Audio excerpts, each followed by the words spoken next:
আজ রাতেই মাঠে গড়াচ্ছে বিশ্বকাপের সবচেয়ে হাই ভোল্টেজ ম্যাচ।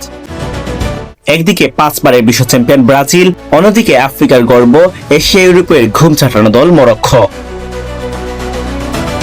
নিউ জার্সির মেটলাইফ স্টেডিয়ামে আজ বাংলাদেশ সময় রাত 4টায় ম্যাচটি শুরু হওয়ার কথা রয়েছে। কিন্তু ব্রাজিলের জন্য সবচেয়ে বড় প্রশ্ন হলো নেইমার কোথায়।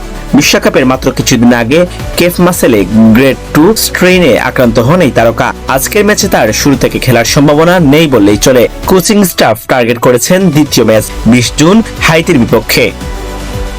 নেইমার ছাড়া ব্রাজিল কতটা ভয়ঙ্কর? উত্তর হলো তবুও অনেক ভয়ঙ্কর, কারণ মাঠে থাকবেন ভিনিসিয়াস জুনিয়র, রাফিনহা আর লুকাস পাকেতা। এই তিনজন মিলে এমন একটা আক্রমণ তৈরি করতে পারেন যেটা কোনো রণবাগকে ছিন্নভিন্ন করে দেওয়ার ক্ষমতা রাখে। আর স্ট্রাইকার হিসাবে মাঠে নামছেন মাতিউস কুনহা, যিনি এই মৌসুমে নিজেকে সম্পূর্ণ নতুনভাবে প্রমাণ করেছেন। এবার আসি পরিসংখ্যানে।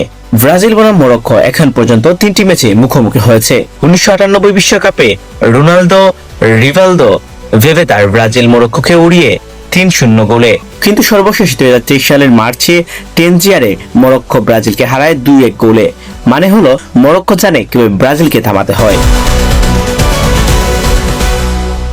2023 সালের শুরু থেকে এখন পর্যন্ত মরক্কো খেলেছে 45টি ম্যাচ, জিতেছে 33টি, ড্র 10টি, হেরেছে মাত্র 2টি ম্যাচ। 2022 সালে সেমিফাইনালে, 2025 সালে Africa cup of Nations champion এই মরক্কো এখন কোনো দুর্বল দল নয়।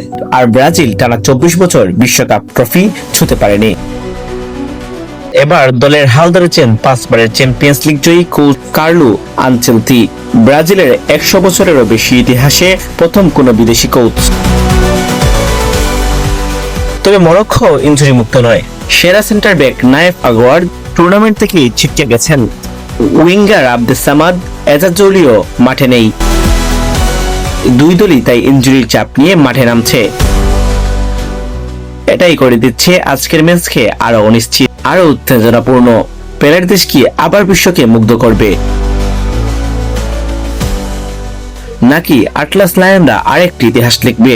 উত্তর মিলবে আজ রাতেই। তাহমিদ হোসেন, দাদাকা নিউজ।